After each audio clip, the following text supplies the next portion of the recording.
বন্ধুরা, গালাগালির একটা লিমিট থাকে। একদম সেই লেভেলের দিচ্ছে ভাই, কিন্তু বলি সেই লেভেলের গালাগাল দিচ্ছেন দিন, অন্তত একটুখানি তো লেভেলটা ঠিক রাখুন। লেভেলটা মানে, যেই বাবা মা আপনাদেরকে জন্ম দিয়েছে, আপনাদেরকে আমাদেরকে বাবা মারা জন্ম দিয়েছে, সেই বাবা মার নামটা বাদ দিয়ে যত খুশি গালাগালি দিন না।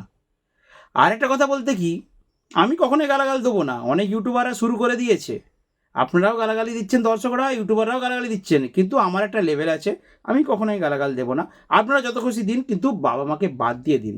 তাদের জন্য আমরা এই পৃথিবীর আলো দেখেছি, এই পৃথিবীতে জন্ম নিয়েছি, অনুগ্রহ করে বাবা মাকে আমাদের এই গালাগালির মাঝে টানবেন না। এখন সমস্ত ইউটিউবাররাই গালাগাল খাচ্ছে, পাওয়ারের ভিডিও হোক, সার্জেনি ভিডিও হোক, ভালো ভিডিও হোক, কন্ট্রোভার্সি ভিডিও হোক, খারাপ ভিডিও হোক, যাই ভিডিও দাও কমেন্টে খালি গালাগালির বন্যা হয়ে যাচ্ছে। নো প্রবলেম, টিএমএস সাউন্ড আছে, আপনাদের গালাগালি বলবো না। যত খুশি গালাগালি দিন, কোনো চাপ নেই, কিন্তু বাবা মাকে টানবেন না।